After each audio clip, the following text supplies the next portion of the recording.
بسم اللہ الرحمن الرحیم۔ ناظرین، ایک کلپ جو ہے وہ بہت عرصے سے سوشل میڈیا پر گردش کر رہا تھا، بہت سے برادران کی طرف سے موصول ہوا۔ اس کلپ کو جب ہم نے دیکھا تو بالکل یعنی وہ اس قابل نہیں تھا کہ اس کو اہمیت دی جائے، لیکن ہم نے کہا کہ یہ بندہ اس انداز سے چیلنج کر رہا ہے، سفید داڑھی رکھ کے سفید جھوٹ بول رہا ہے، وہ بھی دن دہاڑے، تو چلیں اب اس کو اسی کی زبان میں اور اسی کے انداز میں جواب دیتے ہیں۔ وہ کلپ کیا تھا، کلپ ملاحظہ فرمائیں۔ حضرت علی کی بیویاں کتنی بھائی؟ 9 کتنی بھائی؟ باختلاف روایت بیٹے 17، بیٹیاں 18، داماد کتنے؟ 27 ہیں۔ اور یہ بڑی کھلی سی میں دعوت دے رہا ہوں، کوئی لڑائی نہیں، کوئی جھگڑا نہیں ہے۔ اگر میرے بھائی آئندہ کو مجلس ہونا اور ہمارا پڑوس والا طبقہ وہاں پہ اپنے کسی بھی مہمان کو بلائے تو اس سے کہنا حضور مصائب نہ پڑھیے، اس دفعہ اتنا بتا دیجئے حضرت علی کی بیویاں کتنی ہیں، بیویوں کے نام کیا ہیں، بیٹوں کے نام کیا ہیں، بیٹیوں کے نام کیا ہیں، دامادوں کے نام کیا ہیں، مولا حسن مجتبیٰ کی بیویوں کے نام کیا، بیٹوں کے نام کیا، بیٹیوں کے نام کیا، دامادوں کے نام کیا، نکاح خانوں کے نام کیا۔ اگر وہ بتا دے تو زندہ باد ہے، اگر نہ بتائے تو پریشان نہیں ہونا۔ جیز تو جیز ایک فری کال مجھے کر لینا، امام باڑا بھی تیرا، ساؤنڈ بھی تیرا، مجمع بھی تیرا، ملنگ بھی تیرے، کاتب بھی تیرے، کتاب بھی تیری، تاریخ بھی تیری، مورخ تیرا، تعلیم بھی تیری، مولف تیرا، عقیدہ تیرا، نظریہ تیرا، سوال تیرا، جواب میرا، بلائے گا تو آؤں گا میں، پوچھے گا تو فری بتاؤں گا میں انشاءاللہ۔ الحمدللہ ہم علی والے بھی ہیں، نبی والے بھی، ہم گھرانے والے بھی ہیں، ہم یارانے والے بھی ہیں۔ تو یاد رکھے گا بھائی، یاد رکھے گا حضرت علی المرتضی رضی اللہ عنہ کی بیویاں کتنی؟ 9، بیٹے 17، بیٹیاں 18، داماد 27۔ اور جناب سیدنا ابو بکر صدیق، ان کی بیویاں ہیں 4، بیٹے 3، بیٹیاں بھی 3۔ 3 بیٹوں کا نام کیا ہے؟ بڑے کا نام ہے عبد الرحمن، چھوٹے کا نام ہے عبداللہ، اسے چھوٹے کا نام محمد، عبداللہ ہو گئے شہید، باقی بیٹے بچے 2، بڑے کا نام عبد الرحمن، چھوٹے کا نام محمد۔ یہ محمد کون ہے؟ بیٹا ابو بکر کا ہے، پالا علی المرتضی نے ہے۔ اور نہج البلاغہ میں جملہ موجود ہے، جب کوئی آنے والا کہتا جناب علی سے یہ محمد کون ہے تو جناب علی جملہ ارشاد فرماتے کہ یہ بیٹا میرا ہے، پیدا ابو بکر صدیق سے ہوا ہے۔ یہ میرے بھائی کون ہے؟ یاد رکھیے گا کہ سیدنا ابو بکر صدیق کے بیٹے 3، پہلا بیٹا عبد الرحمن، دوسرا بیٹا عبداللہ، تیسرا بیٹا محمد۔ عبداللہ ہو گئے فوت، باقی بیٹے بچے 2، بڑا عبد الرحمن، چھوٹا محمد، دونوں کی ہوئی شادی، اللہ نے دی اولاد، عبد الرحمن کو بیٹی، محمد کو دیا بیٹا۔ بیٹے کا نام ہے قاسم، بیٹی کا نام ہے اسما، اسما پوتی ابو بکر کی، قاسم پوتا ابو بکر کا، ابو بکر صدیق کی پوتی پوتے دونوں کا آپس میں ہوا نکاح، تو اللہ نے ان کو دی بیٹی، نام رکھا ام فروہ۔ یہ ام فروہ کون ہے؟ جو ابو بکر صدیق کی پڑپوتی۔ جی، آپ نے ملاحظہ کیا کہ مفتی صاحب جو ہیں وہ نہایت جوش خطابت میں بڑی بڑی باتیں کر رہے ہیں، اور آج ابھی جب ہم ان کے سامنے چیزیں بیان کریں گے تو آپ برادران اہل سنت کو بھی شرمندگی ہوگی کہ یہ حقائق تو کبھی ممبر سے بیان نہیں کیے جاتے۔ وہ کہتے ہیں کہ جی محمد بن ابی بکر بیٹے کس کے تھے؟ جناب ابو بکر صدیق کے بیٹے تھے، اور پالا کس نے؟ امیر المومنین علیہ الصلوۃ والسلام نے ان کو پالا۔ اور پھر باقی نیچے جو نسل چلتی ہے، ان کی ایک بیٹی شادی کرتی ہے، پھر امام صادق ان سے پیدا ہوتے ہیں، ایک بڑی تفصیل اس نے بیان کی ہے۔ اب ہم دیکھتے ہیں کہ محمد بن ابی بکر، چونکہ اصل مسئلہ کہاں پر ہے؟ محمد ابن ابی بکر پہ ہے، کہ جو جناب محمد ابن ابی بکر ہیں ان کا کیا سٹیٹس ہے۔ ان کے حوالے سے جو آج ہم حقائق آپ کی خدمت بیان کریں گے، اس کے بعد یہ خود اپنا منہ چھپاتے پھریں گے۔ سب سے پہلے تو ہم ایک مسئلہ حل کر دیں کہ یہ جو شادیاں ہوتی تھیں آپس میں، آیا یہ حسن معاملات پہ دلالت کرتی ہے یہ چیز کہ ایک بندہ جو ہے وہ دوسرے بندے کے ساتھ اپنے وہاں پہ رشتہ دے دے؟ اور اس رشتے کا کیا مطلب ہے کہ ان کے درمیان بڑے حسن معاملات ہیں، ان کے درمیان بڑے اچھے تعلقات ہیں، یہ شیر و شکر ہیں، ایسا کوئی معاملہ ہوتا تھا؟ نہیں، بالکل ایسا نہیں ہوتا تھا۔ ملاحظہ فرمائے مجموع فتاوی ابن تیمیہ، جب ہم اس میں جاتے ہیں تو اس کی 3ری جلد ہے، ملاحظہ فرمائیں، وہ کہتے ہیں وَلِهَذَا كَانَ السَّلَفُ مَعَ الِاقْتِتَالِ يُوَالِي بَعْضُهُمْ بَعْضًا مُوَالَةَ الدِّينِ۔ وہ کہتے ہیں سلف جو ہیں باوجود اس کے کہ ان کے درمیان آپس میں قتل و غارت بھی رہتی تھی، جو ہے وہ جنگ و جدال بھی رہتا تھا، دینی طور پر موالات بھی تھی، لیکن لا يعادون كمعادة الكفار، لیکن وہ اس طرح انداز سے آپس میں دشمن نہیں ہوتے تھے جیسے کفار ایک دوسرے کے دشمن ہوتے ہیں، وہ ایسا بالکل نہیں ہوتے تھے، اور ایک دوسرے کی شہادتوں کو قبول بھی کیا جاتا تھا، ایک دوسرے سے علم بھی حاصل کرتے تھے، وَيَتَوَارَثُونَ وَيَتَنَاكَحُونَ، اور وہ کیا کرتے تھے؟ ایک دوسرے کے نکاح میں بھی لے کر آتے تھے، کوئی اپنی بیٹی دے دیتا تھا، کوئی بیٹا لے لیتا تھا، کوئی اس انداز سے وراثت کا معاملہ بھی رہتا تھا، لیکن یہ کبھی بھی ان کے حسن معاملات پہ یہ چیز دلیل نہیں بنتی۔ مَعَ مَا كَانَ بَيْنُهُم مِّنَ الْقِتَالِ وَالتَّلَعُنِ وَغَيْرِ ذَلِكَ، ایک دوسرے پہ لان بھی کرتے تھے، رشتے دیتے تھے۔ یعنی آج ہم کہیں کہ بھئی اس نے یہ اس کی بیٹی ہے جناب اور اس نے رشتہ دیا تھا، اس کے ساتھ شادی ہو گئی، تو یہ حسن معاملات پہ دلالت کرتے نہیں، وہ ایک دوسرے پہ لعنت بھی کرتے تھے، اس کے باوجود بھی شادیاں کرتے تھے۔ آپس میں جنگ و قتال بھی ہوتا تھا، لیکن کیا ہے، شادیاں ہوتی تھیں۔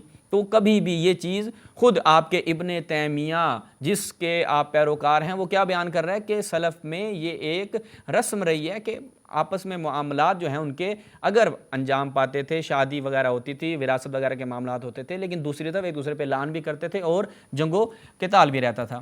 تو یہ ایک چیز تھی جو بہت زیادہ بیان کیا جاتا ہے کہ جی اگر شادی ہو گئی تو یہ بہت اچھی چیز ہے۔ اب یہ میں اشارہ کر رہا ہوں، وضاحت نہیں کر رہا۔ بہت سی ایسی شادیوں کے بارے میں کہا جاتا ہے کہ جی فلاں کی شادی دوسرے خلیفے سے ہو گئی، فلاں کی شادی بنو امیہ کے فلاں فرد سے ہو گئی، تو پس یہ حسن معاملات پہ دلالت کرتا ہے۔ ایسا بالکل بھی نہیں ہے۔ اب دیکھتے ہیں محمد بن ابی بکر کے حوالے سے۔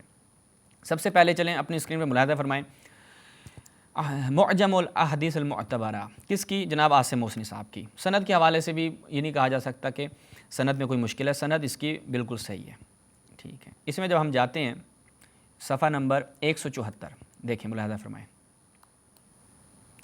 رجال کشی کی یہ عبارت ہے، میں وہاں سے بھی دکھاتا ہوں آپ کو کہ ان محمد ابن ابی بکر بايع عليا على البراء من ابی، کہ محمد بن ابی بکر جو آپ کہہ رہے ہیں نہج البلاغہ میں ہے، بیٹا کس کا ہے جی؟ بیٹا ابو بکر کا ہے، پالا امیر المومنین نے ہے۔ اب جناب محمد بن ابی بکر جو بیعت کر رہے ہیں امیر المومنین علی ابن ابی طالب کی، کس چیز پر؟ اپنے باپ سے اظہار برات کر رہے ہیں۔ اور ابھی میں 2-3 اور روایات دکھاؤں گا جو اس سے سخت ہیں۔ تو پس یہ چیز ثابت ہو گئی کہ محمد بن ابی بکر کا اپنے باپ کے کیے دھرے سے کوئی تعلق نہیں تھا، وہ ان سے اظہار برات کرتے تھے، ٹھیک ہے۔ تو ایسا بالکل بھی نہیں ہے کہ بھائی اگر کوئی کسی کا بیٹا ہے تو وہ بالکل باپ کے حساب سے اس کو دیکھا جائے گا۔ پھر حضرت نوح کے بیٹے کو آپ کہاں لے کے جائیں گے؟ بھائی نبی کا بھی بیٹا ہو، منحرف ہو جائے تو وہ جہنمی ہو جاتا ہے۔ تو جناب محمد بن ابی بکر اپنے باپ سے اظہار برات کر رہے ہیں۔ آپ کہتے ہیں نا کتابیں آپ کی، بندے آپ کے، ممبر آپ کا، لوگ آپ کے، ایکو ساؤنڈ آپ کا، سوال میرا، لیکن آپ کی عقل نہیں ہے بس، ٹھیک ہے۔ اب ہمارے اگر آپ نے منابع دیکھنے تھے تو محمد بن ابی بکر کے حوالے سے یہ بیان کرنا چاہیے آپ کو کہ محمد بن ابی بکر کا عقیدہ کیا تھا۔ تو یہ اس حوالے سے۔ اس کے بعد ہم چلتے ہیں خود رجال کشی میں، ملاحظہ فرمائیں کہ رجال کشی میں اس حوالے سے کیا ملتا ہے۔ یہ جی رجال کشی، اس میں جب ہم جاتے ہیں تو 2-3 روایات خود محمد بن ابی بکر کے باب میں آپ جائیں گے تو وہاں پر آپ کو یہ روایات ملیں گی۔ اب میں روایات جو ہے وہ بس مفہوم بتا دیتا ہوں، خلاصہ بتا دیتا ہوں، چونکہ روایات بہت سخت ہیں۔ ایک روایت جو میں نے آپ کو دکھائی کہ ان محمد ابن ابی بکر بايع عليا على البراءة من ابی، اس کے بعد پھر نیچے والی کہ بايع محمد ابن ابی بکر على البراء من الثانی، ٹھیک ہے۔ اس نے برات اختیار کی، کس سے؟ ثانی، دوسرے خلیفہ سے بھی، آپ کے دوسرے خلیفہ سے بھی برات اظہار کی کہ یہ پہلے 2 خلیفہ جو تھے میں ان سے اظہار برات کرتا ہوں، ان سے میرا کوئی تعلق نہیں ہے، ان کے اعمال کیے دھرے سے میرا کوئی تعلق نہیں ہے۔ اس کے بعد اوپر دیکھیں پہلی روایت کو، تو وہاں پر کیا ہے؟ وہ فرماتے ہیں کہ محمد بن ابی بکر کے حوالے سے سوال کیا گیا امام جعفر صادق علیہ السلام سے، تو امام نے کیا فرمایا؟ رحمہ اللہ، ان کے اوپر محمد بن ابی بکر پر کیا ہے؟ وہ خدا کی رحمت ہو۔ اور امام نے کہا میں گواہی دیتا ہوں کہ وہ یعنی محمد بن ابی بکر نے جب بیعت کی تو کہا کہ انکا امام مفترض طاعتک، کہ آپ وہ ہیں کہ جس کی اطاعت میرے اوپر فرض ہے، یعنی مفترض الطاعہ مانتے تھے محمد بن ابی بکر امیر المومنین کو۔ اس کے بعد کیا کہا؟ وَأَنَّ أَبِي فِي النَّارِ، ترجمہ آپ خود کر لیں۔ جب مولا کائنات کی بیعت کر رہے ہیں کون؟ محمد بن ابی بکر، تو وہی الفاظ استعمال کر رہے ہیں، اور آپ کیا محمد بن ابی بکر کے حوالے سے ایک تاثر دینے کی کوشش کر رہے ہیں کہ جناب وہ ٹھیک ہے، ان کے وہ آپ کہہ لیں نسل میں آئے ہیں، ان سے آگے معاملات بھی چلے ہیں، شادیاں بھی ان کی بیٹی سے شادی ہوئی ہے، لیکن اس کا مطلب کیا ہے؟ قطعاً یہ نہیں ہے کہ جو آپ جوڑ رہے ہیں کہ جناب پھر اس سے آپ فضیلت ثابت کریں گے کس کی؟ اپنے پہلے خلیفے کی۔ آپ اپنے پہلے خلیفے جناب ابو بکر کی اس سے فضیلت ثابت کریں؟ بالکل نہیں کر سکتے، بلکہ اس کے برعکس جو ہے وہ آپ کے نقصان میں یہ چیز جاتی ہے۔ تو یہاں تک یہ چیز واضح ہو گئی۔ اس کے بعد ہم دیکھتے ہیں کہ محمد بن ابی بکر جو ہیں ان کے اب خود ان کا سٹیٹس کیا ہے؟ یہ صحابی تھے، اور ان صحابی کے ساتھ کیا کیا گیا ہے وہ بھی آپ کی خدمت میں بیان کرتے ہیں۔ ملاحظہ فرمائیں تدریب الراوی جناب سیوطی کی، اس کے بعد اس میں کیا ہے؟ وَمَنْ رَأَى النَّبِي غَيْرَ مُمَيِّزٍ كَمُحَمَّدْ بن ابی بکر الصدیق فَإِنَّهُ صحابی، کہ محمد بن ابی بکر صدیق جو ہیں وہ آپ کے نزدیک کیا ہیں؟ صحابی ہیں۔ تو یہ چیز ایک واضح ہو گئی کہ محمد بن ابی بکر صدیق صحابی ہیں۔ اب دیکھیں صحابی کے ساتھ جن کا آپ کے نزدیک بڑا سٹیٹس ہے، کیا کہا ان کے بارے میں؟ کیا ملتا ہے؟ ملاحظہ فرمائیں مجمع الزوائد و منبع الفوائد، جناب ہیثمی کی کتاب، اس کی جلد نمبر 9۔ جب اس میں ہم جاتے ہیں تو یہاں پر صحیح السند روایات ہیں۔ جناب عائشہ کیا کہتی ہیں؟ قالت، کہ جناب عائشہ کہتی ہیں قتلا واللہ مظلومن، کہ عثمان جو ہے وہ مظلوم قتل ہوا، لعن اللہ من قتلہ، اللہ کی لعنت ہو اس پر کہ جس نے عثمان کو قتل کیا، اقاد اللہ من ابن ابی بکر بھی، اللہ تعالیٰ نے جو ہے نا اس کو اس کا نتیجہ دیا، محمد بن ابی بکر نے جو عثمان کو قتل کیا۔ اچھا، یہ تو بھائی بہت عجیب بات ہو گئی کہ صحابی محمد بن ابی بکر، ہم نے کیا کہا تھا، صحابی یہ جو بڑے اڑ کے بتا رہے تھے کہ محمد بن ابی بکر جناب ابو بکر صدیق کے بیٹے، بھائی وہ تو قاتل عثمان نکلے۔ آپ کی اپنی کتابیں بیان کریں، اور جناب عائشہ جو ہیں وہ ایک صحابی کے اوپر کیا کہہ رہی ہیں؟ لعن اللہ من قتلہ، اللہ کی لعنت ہو۔ اوف، یہ تو مولوی صاحب لینے کے دینے پڑ گئے آپ کو کہ ایک صحابی کے اوپر آج صحابہ کا بل پیش ہو رہا ہے کہ بھائی صحابی کے بارے میں کوئی بدگوئی نہیں کرے گا، کوئی ایسی بات نہیں کرے گا۔ جناب عائشہ کہہ رہی ہیں کہ یہ تو کرنا ہے بھائی، آپ لعنت بھی کریں صحابی کے اوپر، کوئی مسئلہ نہیں ہے۔ آپ جناب عائشہ نے یہ کام کیا ہے، اب 10 سال کی قید ہوگی، کس کو ہوگی؟ نہیں معلوم کس کو ہوگی۔ پھر آپ شروع کریں، پہلے کون جیل میں جائے گا؟ جناب عائشہ جو ہیں وہ آپ کے صحابی کے اوپر لعن کر رہی ہیں، اور یہ صحابی قاتل ہے، ایک صحابی کا، آپ کے تیسرے خلیفہ کا قاتل ہے، کون؟ جناب ابو بکر کا بیٹا۔ اب نہیں معلوم یہاں پر اس درمیان اہل سنت جو ہیں وہ بیچارے کیا کریں گے۔ اب یہاں پر ایک طرح سے بیچارے پھنس گئے ہیں۔ اچھا جی، اس کے بعد تھوڑا سا آگے بڑھتے ہیں، دیکھتے ہیں کہ سین کیا ہوا، اب ان کا نتیجہ کیا، محمد بن ابی بکر کا اینڈ کیا ہوا۔ ملاحظہ فرمائیں البدایہ والنہایہ، ابن کثیر دمشقی کی الجزء العاشر، اس کی 10ویں جلد ہے، اس میں جب ہم جاتے ہیں وقد ذکر ابن جریر، ابن جریر طبری جو ہے، جو تاریخ طبری والے ہیں، وہ کہتے ہیں ان محمد ابن ابی بکر نال من معاویہ ابن خدیج هذا وشتمه ومن عمرو بن العاص ومن معاویہ ومن عثمان بن عفان ایضا، کہ صحابی رسول رضی اللہ تعالی عنہ محمد ابن ابی بکر پہلے خلیفہ کے بیٹے جن کو پالا مولا کائنات نے، وہ کیا کرتے تھے؟ معاویہ ابن خدیج پر سب و شتم کرتے تھے، ان کو گالیاں دیتے تھے، برا بھلا کہتے تھے۔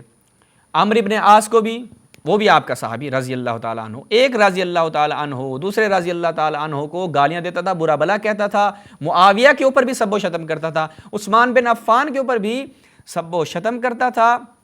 اس کے بعد جناب کیا ہوا؟ معاویہ ابن خدیج کو غصہ آیا، وہ اس نے اقدام کیا، فقتلہ، اور ان کو قتل کر دیا، ثم جعلہ فی جیفۃ حمار فاحرقہ بالنار، پھر آپ کے اس صحابی کے ساتھ جناب معاویہ عمرو ابن عاص اور ان کا جو ساتھی معاویہ ابن خدیج تھا، انہوں نے کیا کیا؟ جناب محمد بن ابی بکر کو کیسے قتل کیا کہ ان کو ایک گدھے کی کھال میں ڈال کر آگ لگا دی۔ یہ رحما بینہم جو آپ کہتے ہیں نا، صحابی آپس میں بڑے شیر و شکر تھے، یہ ایک مصداق ہے کہ جناب محمد بن ابی بکر کی کیسے مظلومانہ شہادت ہوتی ہے۔ فلما بلغ ذلک عائشہ، جب یہ خبر جناب عائشہ تک پہنچتی ہے، دادت علیہ جزعا شدیدا، بڑی شدت کے ساتھ وہ رونا پیٹنا شروع کر دیتی ہیں۔ جناب عائشہ کو جب یہ پتہ چلتا ہے ان کے بھائی اس قدر مظلومیت کی حالت میں مارا گیا ہے، مارنے والے کون؟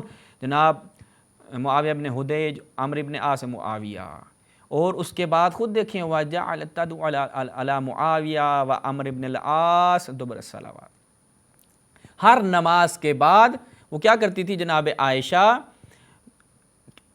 بد دعائیں کرتی تھیں، ایسے ہاتھ اٹھائے بد دعائیں کی، کس کے لیے؟ معاویہ کے لیے بد دعا کرتی تھیں، عمرو بن عاص کے لیے بد دعا کرتی تھیں، ان سب کے لیے بد دعائیں کرتی تھیں جناب عائشہ۔